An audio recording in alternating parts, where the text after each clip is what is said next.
You can tell a lot about a neighborhood by where they dump their snow. That's what my father used to say when I was a kid, riding shotgun in his plow truck at 4 in the morning, watching rich people pay good money to make their winter problems disappear. Standing in my garage at 4:37 a.m. that January morning, staring at 8 solid feet of packed snow sealing my door shut like concrete, I finally understood exactly what he meant. The motor on my garage door groaned, strained, then stopped dead with a metallic click that echoed through the frozen dark. I hit the remote again. Same sound. Same resistance. Like trying to lift a brick wall with fishing line. I killed the engine on my F-250 and sat there for a second, my breath fogging the windshield, staring at the pale blue glow of the dashboard clock. Outside, the world was dead silent except for the low hum of distant plows scraping asphalt somewhere in Pine Ridge Estates. That sharp steel-on-ice sound. A sound I'd known my whole life. The smell of diesel still clung to my jacket from my midnight plow route across town, mixed with wet wool and the bitter sting of freezing air leaking through the truck door seals. 12 hours clearing parking lots, and all I wanted was coffee, heat, and 4 hours of sleep before the next storm rolled in. Instead, I was trapped. I climbed out into shin-deep powder, the cold biting through my boots instantly. My porch light caught at first, the wall. A solid frozen ridge of snow and ice packed tight across my entire driveway and garage, stretching almost 30 feet wide and stacked higher than my shoulders. It wasn't drift snow. Drift snow is uneven, soft, wind-shaped. This was machine-packed. Layered. Deliberate. I ran my gloved hand across the surface. Hard as stone. Fresh scrape marks. Tire grooves. Compression lines from a municipal-grade plow blade. My jaw tightened. Because this wasn't the first time. Not even close. For 6 straight storms, the Pine Ridge HOA plow crews had been dumping snow onto my corner lot like it was their personal landfill. Every time the neighborhood streets got cleared, somehow the excess ended up here. My property. My driveway. My mailbox. My problem. I'd warned them. Politely at first. Then with certified letters. Then with camera footage. Brenda Whitmore, the HOA president, smiled every time and called it standard overflow management. Overflow management. That's what she called burying half my property under 10,000 pounds of frozen waste. My fingers burned from the cold as I walked the length of the pile, my boots crunching hard-packed beneath me. Then I saw it. Fresh tread marks leading straight from the HOA's private street plow route into my driveway. My security camera above the garage blinked red. Recording. Good. Because what Brenda didn't understand, what none of them understood, was that snow doesn't disappear. It just gets moved. And I know snow better than most people know their own neighbors. My name's Ethan Carter. I've been moving snow for 22 winters. And by the time this season was over, Pine Ridge was going to learn exactly what happens when you keep dumping your problems on the wrong man's property. My father used to tell me snow was honest. It did not care who you were, how much money you made, or what kind of house you lived in. Snow treated everybody the same. But people? People could take something as simple as winter and turn it into a power game. I learned that young. My name is Ethan Carter. 38 years old, born and raised in upstate New York, where winter is less a season and more a test of character. My old man ran Carter Snow and Landscape for 30 years, and by the time I was 10, I could tell the difference between wet pack and powder just by the sound it made under my boots. At 15, I was driving plows through church parking lots before sunrise. At 25, after Dad retired, I took over the business. These days I run 6 trucks, 14 contracts, and every commercial lot within 20 miles of Pine Ridge. Snow is my business. My trade. My science. Most people look at a snowbank and see inconvenience. I see weight, density, drainage, melt paths, and liability. That matters. Especially in a neighborhood like Pine Ridge Estates. I bought my house there 3 years ago after my divorce. Nothing dramatic. Just 2 people realizing life worked Better apart than together. I kept the truck, the tools, and enough cash from selling our old place to buy this house outright. Corner lot. Half acre. Detached garage. Long driveway. Exactly what I needed. A place to work, breathe, and stay out of everybody's business. At least that was the plan. Pine Ridge looked good on paper. Clean streets. Quiet cul-de-sacs. Families walking dogs in matching winter coats. Christmas lights lined up like magazine covers. The kind of place where every lawn looked measured with a ruler. I should have known that came with strings attached. Homeowners Association. Monthly dues. Community guidelines. Rules about garbage cans, mailbox colors, fence heights. Annoying, but manageable. I figured if I kept my grass cut and my head down, I would never hear from them. That lasted exactly 4 months. The first time Brenda Whitmore knocked on my door, it was over tire tracks. Not damage. Not destruction. Tire marks and fresh snow on my own lawn from backing my plow trailer into the garage after a 14-hour shift. She stood there in a white wool coat, clipboard tucked under her arm, perfume sharp enough to cut through the cold air. 54, perfect blonde hair, expensive boots that had never touched real work, and that smile.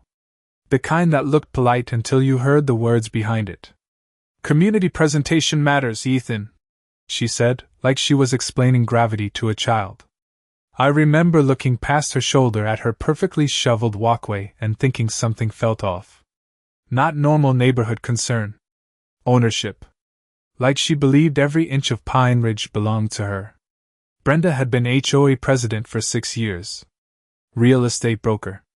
Divorced. No kids. Big colonial house at the entrance with stone columns and heated pavement so her driveway never iced over. People listened to her because she controlled the board, and the board controlled the fines. Everybody in Pine Ridge knew the pattern. Step out of line, and Brenda found a reason to make your life expensive. At first, it was little things. Warning letters. Parking complaints. Questions about my plow equipment in the driveway. Then winter hit. And Brenda found a new way to make herself a problem. The first storm of December dropped 11 inches overnight. Heavy, wet snow. The kind that sticks to everything and turns sidewalks into cement by sunrise. I was out by 3 in the morning clearing grocery store lots across town, the orange beacon on my truck painting the snowbanks gold every time it spun. By the time I got home, the sun was barely breaking through the gray sky, and my driveway looked wrong. Not untouched. Wrong. The pile at the edge of my property was too high, too sharp, too compact. Snowplow snow. Dumped hard and fast. I could smell it before I even stepped out of the truck, that strange mix of cold exhaust and churned up pavement that only comes from fresh plow work. I stood there, boots sinking into slush, staring at a 6-foot ridge packed against my mailbox. My mailbox door was frozen shut. The post leaned like it had taken a hit. At first, I thought maybe it was city overflow. Happens sometimes. Municipal plows push too far, leave a mess. But then I saw the blade pattern. Clean angle. Right side push. HOA contractor pattern. Private plows. I know the difference because I run the same equipment. That morning, I knocked on Brenda Whitmore's front door. Her porch was spotless, heated concrete steaming in the cold like some luxury resort. She answered in yoga clothes, holding a coffee mug, looking perfectly rested while I had frozen salt crusted into my beard. I explained the snowbank. Kept it civil.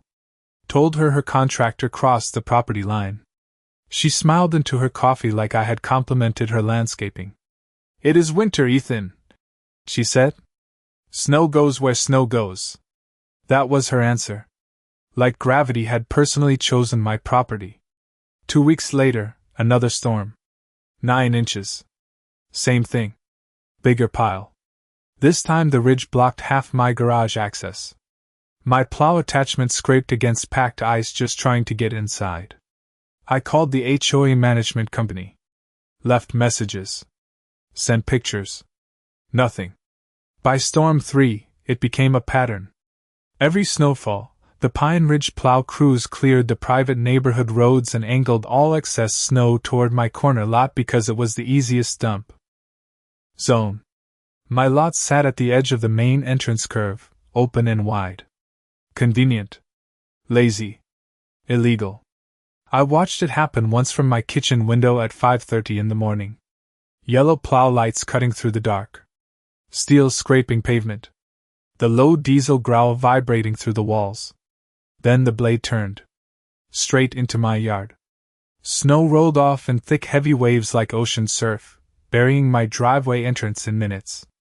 I grabbed my coat and ran outside, freezing air cutting through my lungs like glass. The driver stopped, window down, breath steaming. HOA orders, he said, shrugging like that made it clean. HOA orders. That phrase stuck in my head all morning like gravel in a boot. Brenda was not just ignoring it. She was directing it. Every storm, same move. Same pile. Same smirk when I complained. By January, my property had become Pine Ridge's winter trash can. And Brenda Whitmore was acting like she owned the weather. By the fourth storm, it stopped feeling like carelessness and started feeling personal. That one rolled in on a Thursday night, fast and heavy, 18 inches by midnight, thick lake-effect snow blowing sideways so hard it rattled the windows like handfuls of gravel. I was sitting at my kitchen table with a cup of black coffee gone cold, watching weather radar crawl across my laptop, knowing I had 3 commercial lots to clear before dawn. Around 1:30 in the morning I heard it. That low mechanical growl outside. Diesel engine. Hydraulic blade. Slow. Deliberate. My porch light caught the flash of amber beacons sliding across the front of my house. I stepped to the window and looked through the frost at the HOA plow making its pass down Birch Hollow Lane. Then I watched the blade angle. Right toward my property. Snow rolled in thick wet waves, piling higher and tighter against my driveway entrance like somebody stacking sandbags. The steel scrape against pavement sent vibrations through the frozen ground. The smell of exhaust drifted in through the cracked kitchen window, sharp and oily in the cold. I stood there in silence, jaw locked, watching them dump half the street into my yard like it was routine. Because to them, it was. By morning, my truck was boxed in. Took me 45 minutes just to cut a path wide enough to get out and make my client routes. 45 minutes late on contracted jobs. 45 minutes of lost money. That was the thing Brenda never understood. Snow is not just snow when it blocks a working man. It costs time. Fuel. Contracts. Reputation. A week later, I found my mailbox buried again, bent sideways under the weight of packed ice. The metal hinge snapped when I tried to force it open. Bills soaked. One customer payment ruined from melted snow leaking into the envelope. I took pictures. Logged timestamps. Saved everything. Then came Storm 5. Smaller storm. Only 6 inches. But the plow still pushed every extra inch onto my lot. That was when my neighbor, Tom Barlow, walked over while I was digging out the end of my driveway. Tom was retired fire department. Good guy. Lived across the street for 15 years. He leaned on his shovel and looked at the pile. That is not normal, he said. I laughed, breath hanging in the freezing air. No kidding. Tom lowered his voice like Brenda might hear through the snow. She has been telling the board your lot is the best containment zone. Containment zone. Like my property was some kind of city dump. That phrase sat in my stomach all day like bad whiskey. Then Storm 6 hit. Ice first. Snow after. The worst combination. Heavy slush packed into frozen layers. The HOA plow dumped it all across the edge of my garage apron. By morning, it had hardened into a wall of ice thick enough to stop a truck bumper. My garage door froze shut from the pressure. Could not open it at all. My plow rig was trapped inside. I had to call my cousin Mason to cover 2 contracts because I could not get my equipment out. That cost me $800 in subcontract labor. $800 because Brenda Whitmore wanted a cleaner street. And every time I brought it up, she smiled that same polished smile and acted like winter was the problem. But winter was not the problem. Brenda was. And by then, I had started recording everything. I mounted the second camera on a Sunday afternoon, while freezing rain tapped against the gutters like loose nails. One above the garage. One on the corner of the porch facing the street. Motion activated. Night vision. Timestamp burned into every frame. The kind of setup I usually installed for commercial lots after vandalism claims. But now it was aimed at my own front yard. That was the thing about people like Brenda Whitmore. They counted on exhaustion.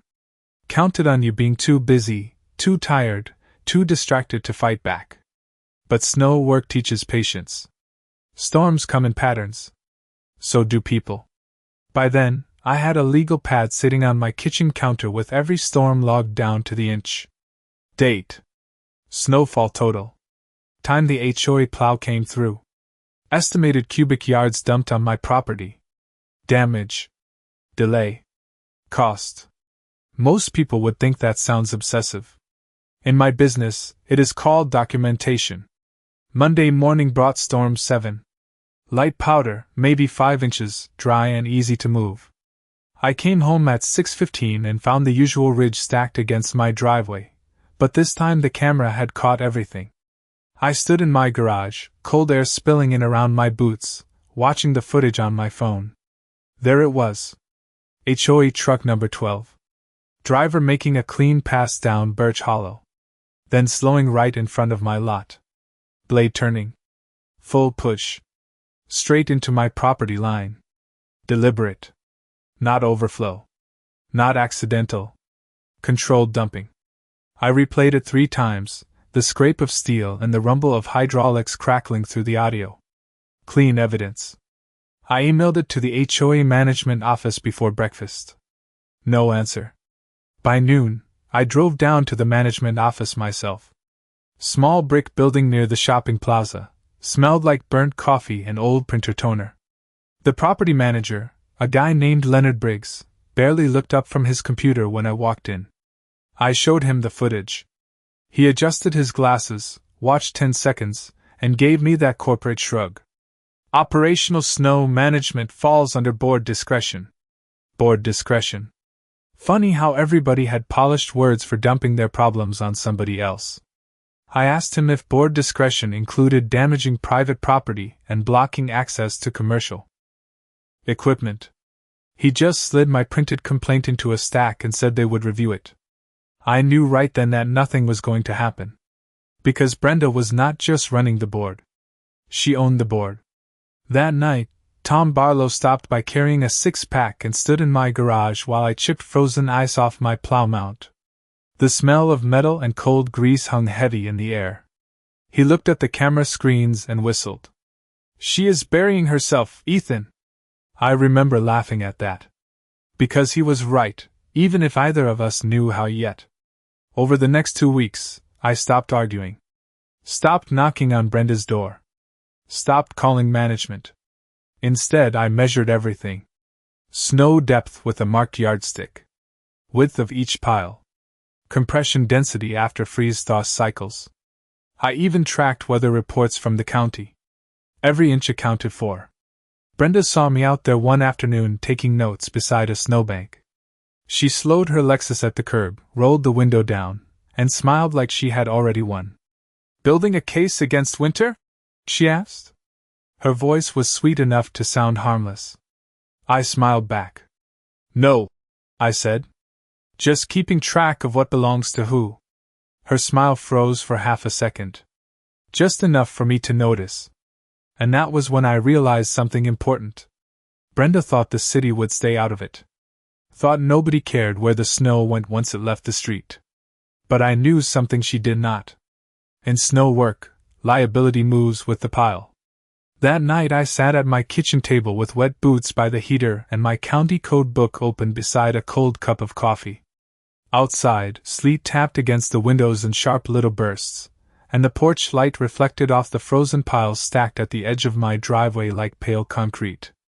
The house smelled like damp wool, motor oil, and burnt coffee, the usual perfume of January in my line of work.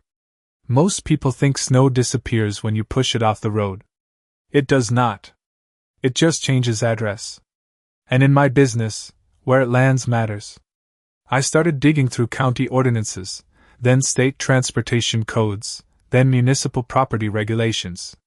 37 pages into the County Snow Removal Compliance Manual, I found it. Section 8.14. Relocation of accumulated snow by private contractors remains the liability of the originating property owner or managing entity until lawful disposal, or melt completion. I read it twice. Then a third time.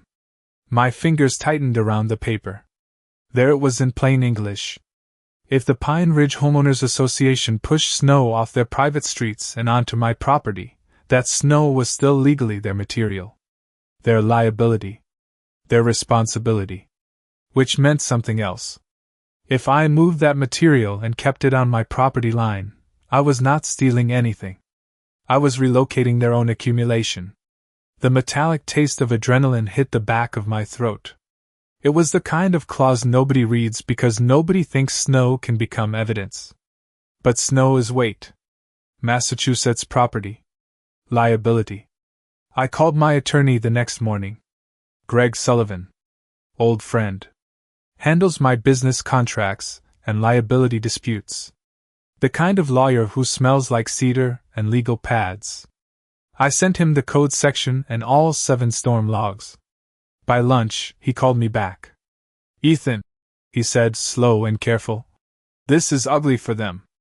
I leaned against my workbench, staring at salt stains on the garage floor. Ugly how? He explained it plain. Private associations cannot dump snow onto non-common private property without easement or written agreement. If they do, it remains their controlled material. If that material creates obstruction, damage, or loss, liability follows the source. I asked the question sitting in my head. If I move it? Silence for a second. Then Greg laughed. As long as you stay inside your own property line and do not damage public access illegally, you are relocating material that was dumped on your land. That sentence stayed with me all day. Relocating material. Not revenge. Not retaliation. Relocation. Legal. Clean. That evening I pulled the survey stakes from my property file and walked the perimeter with a flashlight. The frozen air burned my lungs with every breath. I found every marker under the snowpack and flagged them bright orange. Property corners. Setback lines. Edge boundaries. I measured the front lot line twice. 38 feet running parallel to Birch Hollow Lane. Perfect angle to the neighborhood entrance road. My loader sat in the garage behind that frozen wall, steel bucket cold enough to burn skin on contact. 12,000 pounds of hydraulic precision. Built for moving weight. Built for shaping piles. Then the weather alert hit my phone. Blizzard warning. 22 inches forecast over the weekend. The biggest storm of the year. I stood there in the glow of my garage light, breath rising into the dark, listening to the distant wind start to build through the trees. Brenda thought winter gave her power because she controlled the plows. What she did not understand was simple. Plowing snow is one thing. Engineering it is another. And I had just found the rulebook. The blizzard hit Friday night like a freight train. By 9 o'clock the wind was howling hard enough to shake the siding, and snow slammed against the windows in thick white bursts like handfuls of sand. The weather app kept updating every 30 minutes. 12 inches. 15. 18. By midnight, Pine Ridge was buried under 22 inches of fresh snow with drifts pushing past 3 feet in some spots. Perfect conditions for Brenda's favorite game. I slept in my work clothes, boots by the bed, because commercial contracts do not care about weather excuses. At 3:15 in the morning, my cameras buzzed my phone. Motion detected. I rolled over and opened the feed. There it was. HOA truck number 12. Then truck 8 behind it. 2 plows this time. More volume. More speed. More snow pushed clean off Birch Hollow Lane and stacked directly onto my property line. The amber lights cut through the storm like warning flares, blades grinding against frozen asphalt with that deep steel scrape I knew by heart. I watched them dump what looked like half the neighborhood street load into my front lot and pull away like they were doing me a favor. I checked the footage twice, saved backups, and sat there in the dark listening to the storm pound against the roof. Then I smiled. Because this time, I was ready. By 6 a.m, the snow had stopped. The world outside looked frozen solid, silent except for the occasional drip of melting ice from the gutters. 24 degrees. Perfect packing temperature. I fired up my skid loader inside the garage, diesel rumbling deep in the concrete walls, the smell of fuel and hydraulic fluid filling the air. The garage door rolled up slow, groaning against the weight of the packed ridge outside. There it was. Bigger than ever. Nearly 9 feet high in spots. Dense. Wet. Heavy. HOA snow. There's snow. My gloves were stiff with cold by the time I climbed into the loader cab. The seat felt like ice under me. I lowered the bucket and started cutting into the pile. Steel biting frozen layers. Thick chunks cracking loose like broken pavement. Most people move snow to clear space. I was moving it with purpose. Every load got stacked carefully along my front property line. Not across it. Right on it. Measured to the inch from my survey flags. Layer by layer. Compacting each push with the bucket. Packing wet snow into dense frozen blocks. Building height. Building width. Building pressure. By noon, I had shaped a solid wall running the full 38 feet of my front lot, 8 feet tall and nearly 6 feet thick at the base. Clean angle. Smooth packed face. Like a fortress built out of winter itself. And here was the beauty of it. The wall sat entirely on my property. But Pine Ridge's main entrance curved tight along my front lot line. Their traffic lane narrowed there naturally. With my wall in place, legal and contained, only a single car could squeeze through at a time. No delivery trucks. No garbage trucks. No school buses. No room for plows to widen it. The same snow Brenda kept sending to me had become a choke point for the whole neighborhood. Tom Barlow walked over around 1 o'clock, boots crunching hard on packed ice, staring at it with his mouth half open. "Ethan," he said, breath steaming in the cold, "that is one hell of a snowbank." I wiped ice off my gloves and looked at the wall. Perfectly legal. Perfectly measured. Perfectly placed. "No," I said, hearing the low hum of distant engines trapped at the neighborhood entrance already. "That is not a snowbank. That is returned property." By 7:30 Monday morning, Pine Ridge sounded different. Not quiet suburban winter different. Frustrated different. Engines idling. Tires spinning on packed snow. Car doors slamming. The sharp beep of delivery trucks backing up at the entrance because they could not make the turn. I stood on my porch with a thermos of coffee, steam curling into the cold air, watching the whole thing unfold through the blue-gray morning light. The wall held exactly like I knew it would. 8 feet high, packed tight as concrete from the overnight freeze. The outer face smooth from the loader bucket, solid enough that even the sun hitting it looked like it bounced off instead of melting in. The road through the Pine Ridge entrance had narrowed to barely 10 feet. Technically open. Practically useless. One sedan squeezed through at a time if the driver hugged the curb and prayed. But anything wider? Forget it. At 7:45, the first school bus tried. Big yellow diesel, brakes hissing in the cold. It stopped at the turn, sat there for 20 seconds, then backed out with that long warning beep echoing down Birch Hollow Lane. Parents came outside in bathrobes and winter boots, kids standing beside them with backpacks, all staring at the bottleneck like it had appeared out of nowhere. Then came the garbage truck. Bigger problem. It could not even attempt the turn. The driver leaned out his window, looked at the wall, shook his head, and drove off. No pickup. By 8:15, the neighborhood group chat was exploding. I know because Tom Barlow texted me screenshots. People complaining about delayed deliveries, missed pickups, blocked access. One woman posted that her heating oil delivery had been turned away. Another complained that her contractor could not get in. Every message carried the same question. Who caused this? At 8:30, Brenda Whitmore answered it herself.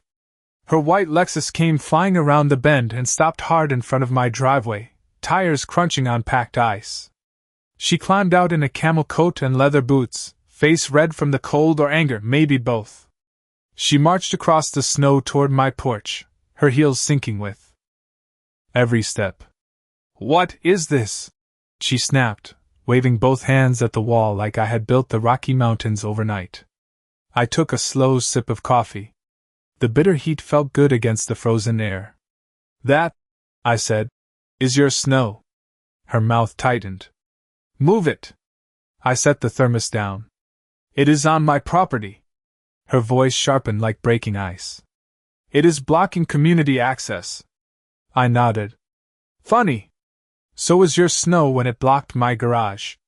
For a second, her face froze. Not shocked. Cornered. She pulled out her phone right there and called the police. I heard every word. Illegal obstruction. Public hazard. Property interference. 10 minutes later, Officer Danvers pulled up. Local county sheriff. Good guy. Knows me from commercial permits. He stepped out, boots crunching through the frost, breath steaming as he looked at the wall. Brenda was already talking before he got halfway up the driveway. She pointed at me like she had solved the case. Danvers listened, then turned to me. I handed him my folder. Camera footage. Survey maps. Property lines. County Code Section 8.14 highlighted in yellow. 7 storm logs. Photos. Timestamps. He flipped through it in silence while the neighborhood gathered at the curb, watching. Then he looked at Brenda. "Ma'am," he said, calm as winter itself, "if your association placed this snow here, it remains your association's liability." The silence after that felt louder than the storm. Officer Danvers handed the folder back to me and looked at Brenda the way mechanics look at a stripped bolt, like the damage was already done, and now it was just about figuring out how expensive the repair would be. The cold air sat heavy between us, sharp enough to sting my nose, while half the neighborhood stood at the curb pretending they were not listening. Brenda's perfect posture started to crack. Her shoulders tightened, jaw locked, fingers white around her phone. "So you are telling me he can just leave that there?" she asked. Danvers nodded toward the wall. "Ma'am, it is on his surveyed property line. I checked the markers myself. And according to county code, that snow originated from your association's managed roads. If you want it moved, the association needs to remove it." The sound that came out of her was not quite a sigh and not quite anger. More like disbelief colliding with reality. By noon, Leonard Briggs from the HOA management office was standing in my driveway in a wool coat that looked too expensive for real winter, staring at the wall like it had personally insulted him. He smelled like cologne and stale office heat. He asked if we could resolve this privately. Funny how fast private resolution becomes important when public inconvenience starts costing money. I handed him copies of the footage, the ordinance, and my subcontractor invoices showing $800 in losses from blocked equipment access, along with the mailbox repair estimate, along with the documented labor hours clearing their dumped snow off my property. His face changed as he read. Not defensive anymore. Calculating. By Wednesday, the county inspector showed up. Measured everything. Took photos. Reviewed the footage. By Friday, Pine Ridge Homeowners Association received a formal notice for unlawful snow relocation and private property obstruction. 7 separate incidents. Civil fines attached. Enough zeros on the paperwork to make even Brenda stop smiling. The best part was watching the neighborhood board meeting the next week. I did not even have to attend. Tom Barlow called me after and gave me the full play-by-play while I was salting a grocery store lot. Residents were furious. Not because of my wall. Because they finally learned what had been happening all winter. Their dues were paying contractors to dump snow illegally onto my land, and now their dues were paying fines, legal reviews, and emergency removal crews. Brenda tried calling it a misunderstanding. Hard to sell misunderstanding when there's video from 7 storms and a sheriff explaining the law in front of 30 witnesses. By the end of that meeting, the board voted for an emergency leadership review. 2 days later, Brenda Whitmore resigned. Just like that. 6 years of running Pine Ridge ended with a stack of complaints and a snowbank she built herself. The HOA hired an independent contractor to remove every pile they had dumped on my property. Took them 14 hours and 3 loaders.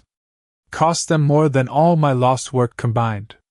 By March, the weather warmed. Day by day, the wall shrank. Drip by drip.